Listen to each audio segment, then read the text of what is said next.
Hello दोस्तों, welcome back to my new video. सबसे पहले डिस्क्लेमर देना चाहूँगा कि इस वीडियो को प्योरली एजुकेशनल पर्पस के लिए ही रिकॉर्ड कर रहा हूँ। मैं कोई भी बाई या सेल का रिकमेंडेशन इस वीडियो के माध्यम से मैं आप लोगों को नहीं दे रहा हूँ। आज इस वीडियो में हम लोग कुछ ऐसे स्टॉक्स के बारे में बात करेंगे जिनमें अभी थोड़ा सा बायस्ड नज़रिया हम लोगों को हटाना होगा। क्यों? क्योंकि दोस्तों ये सारे स्टॉक्स एक टाइम पे तेज रफ्तार में रॉकेट की तरह ऊपर की ओर मूव कर रहे थे, मगर अभी यहाँ पे कंप्लीटली नेगेटिव प्राइस एक्शन बन रहा है। अपने ऑल टाइम हाई से अच्छा खासा कूल डाउन भी कर चुके हैं। स्टिल जो लोग हम लोग हैं, पिछले मूव को देखने के बाद हम लोग यहाँ पे हर एक लेवल पे बाइंग करना प्रेफर कर रहे हैं, मगर ये गलत स्ट्रेटेजी है क्योंकि अभी यहाँ पे इन स्टॉक्स में clear cut negative price action बन रहा है। तो यहाँ पे अगर हम लोग अननेसेसरली हर एक लेवल पे बाइंग करते चलेंगे तो कहीं ना कहीं हमें लॉस का तो सामना करना पड़ेगा ही, मगर क्वालिटी स्टॉक्स को लोअर लेवल पे खरीदने के लिए फिर फर्दर फंड नहीं बचेगा हम लोग के पास। तो इन स्टॉक्स पे थोड़ा सा हम लोग को ध्यान रखने की ज़रूरत है। तो चलिए टोटल 4 स्टॉक्स के बारे में हम लोग बात करेंगे एंड कुछ स्टॉक्स हैं जो एक ज़बरदस्त बुलिश प्राइस एक्शन भी बना रहे हैं, कुछ स्टॉक्स हैं जो बेरिश प्राइस एक्शन बना रहे हैं। तो सारे स्टॉक्स को मैं डिटेल्ड वे में बताने वाला हूं। पहला स्टॉक हमारे लिस्ट में आपके सामने है जामना ऑटो इंडस्ट्रीज लिमिटेड। इस स्टॉक के रिगार्डिंग बहुत कमेंट्स भी आते हैं मेरे वीडियो में। कंपनी स्मॉल कैप है, आज के दिन 3% की तेजी देखने को मिली है एंड इसी के साथ ये 148 के लेवल पर ट्रेड कर रहा है। सबसे पहले इनके वैल्यूएशन के चार्ट को आप देखो, क्वाइट अट्रैक्टिव। इनका जो P ratio and earning per share का ग्राफ है उससे तो यही पता चलता है कि स्टॉक नो डाउट अभी अंडर वैल्यूड है, ठीक है। एंड अगर आप इनके इन्वेस्टर के सेक्शन पर नजर डालोगे तब आपको पता चलेगा कि नहीं, पब्लिक का जो शेयर होल्डिंग है ना वो पिछले कुछ क्वार्टर्स में गजब तरीके से बढ़ता हुआ दिखाई दे रहा है एंड जो बड़े प्लेयर्स हैं वो लगातार अपने स्टेक को ट्रिम कर रहे हैं। एफआईज का शेयर होल्डिंग 6% से घट के 5% पे आ गया। डीआईएस का शेयर होल्डिंग 15% से घट के 8% हो गया एंड पब्लिक का जो शेयर होल्डिंग है वो 28% से बढ़ के 36% हो गया। समझ रहे हो ना? तो शेयर होल्डिंग पैटर्न के जरिए क्या पता चल रहा है कि बड़े प्लेयर्स अभी के लिए स्टॉक में बिकवाली कर रहे हैं। अब बाकी का जो सिनेरियो है वो आप अगर चार्ट देखोगे तो सारा कुछ समझ में आ जाएगा। तो यहाँ पे मैं जामना ऑटो का चार्ट ओपन करता हूँ, ठीक है। ये चार्ट मैंने ओपन कर दिया। आपको क्या दिख रहा है? स्टॉक अभी अपने ऑल टाइम हाई पे ट्रेड कर रहा है।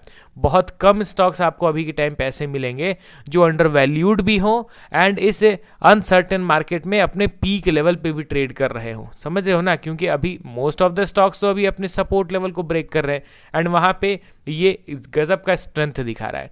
ध्यान रखिए, ये हमारा मेजर रेजिस्टेंस लेवल था, ठीक है। इस रेजिस्टेंस से ही स्टॉक में करेक्शन स्टार्ट हुआ and with in few months stock गिर गया था ऑलमोस्ट 54%। ये पॉइंट आप ध्यान में रखिए कि यहाँ स्टॉक में 54% का मेजर डाउनफॉल देखने को मिला। उसके बाद यहाँ से एक शार्प रिकवरी आया एंड स्टॉक एग्जैक्टली उसी लेवल पे पहुंच गया जहाँ से करेक्शन की शुरुआत हुई थी। तो क्या मैं यहाँ पे एक्सपेक्ट करके चल सकता हूँ कि इसी मोमेंटम के साथ स्टॉक अपने इस मेजर रेजिस्टेंस का ब्रेकआउट कर दे? Obviously not.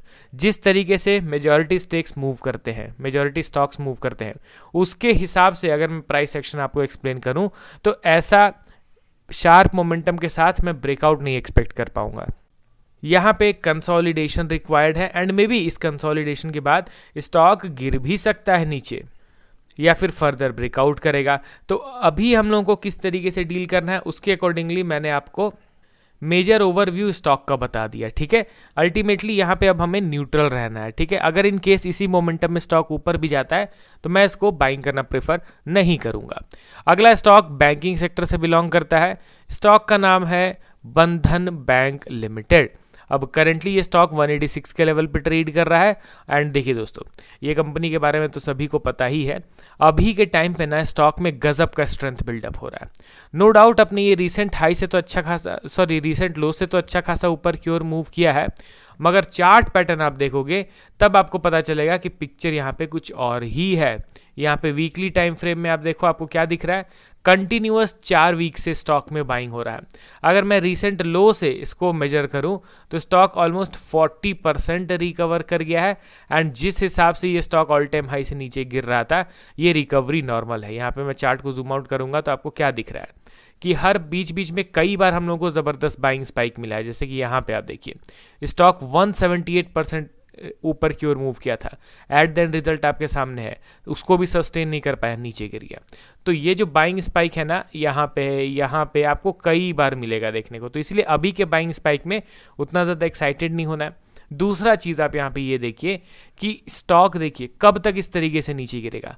कंपनी अच्छी है, बड़ी बैंक है, ऐसा तो नहीं है कि बहुत छोटी बैंक है कल के डेट में ये बंद हो जाएगी, ऐसा तो नहीं है। अब लगातार इस तरीके से कब तक नीचे गिरेगा? एक ना एक समय तो ये अपने ट्रेंड को बदलेगा ना, एक ना एक समय तो ये ऊपर की ओर मूव करेगा ना। तो वो कौन सा समय है? वो शायद से समय अभी है, शायद से। कैसे मैं ये चीज़ बोल रहा हूँ, आप ध्यान दीजिए। सबसे पहला चीज़, यहाँ से बाइंग हुआ, फिर सेलिंग स्टार्ट हो गया, धीरे धीरे करके ये नीचे की ओर गिरता है।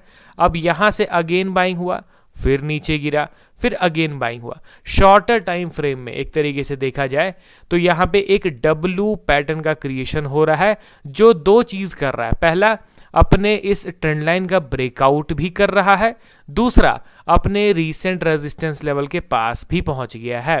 तो यहाँ पे अगर इन केस ये रीसेंट रेजिस्टेंस का ब्रेकआउट करता है तो होपफुली मैं शॉर्ट टू मीडियम टर्म के लिए इसमें एक reversal kind of situation expect करके चल सकता हूँ। ये हमारा रेजिस्टेंस लेवल है, ठीक है, रीसेंट रेजिस्टेंस लेवल। अगर कोई स्टॉक डाउन ट्रेंड में रहे एंड अपने रीसेंट रेजिस्टेंस का ब्रेकआउट करे तो वहाँ पे एक रिवर्सल एक्सपेक्ट किया जाता है। तो ये रेजिस्टेंस तो हम लोगों ने ड्रॉ कर लिया, देखते हैं आने वाले दिनों में स्टॉक इस रेजिस्टेंस का ब्रेकआउट करता है या नहीं। अगर करता है तो होपफुली एक अप मूव मैं एक्सपेक्ट करूंगा बंधन बैंक के स्टॉक में। अगला स्टॉक हमारे लिस्ट में आपके सामने है वोल्ट एम्प। यहाँ पे मैं स्टॉक का नाम एंटर करता हूँ, इसके भी कई कमेंट्स आ रहे थे मेरे वीडियो में। करंटली 9000 के लेवल पे ट्रेड कर रहा है विथ 3.2% अप मूव टुडे।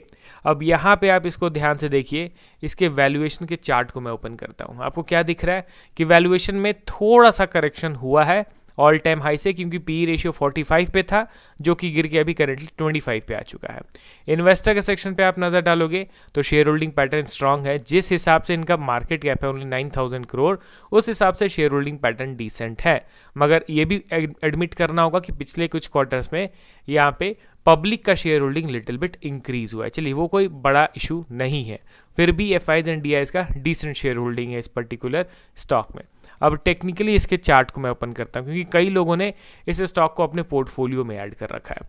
यहाँ पे आप ध्यान से देखो तो स्टॉक अपने ऑल टाइम हाई से नीचे गिरता है। सबसे पहला चीज़, कितना नीचे गिरता है?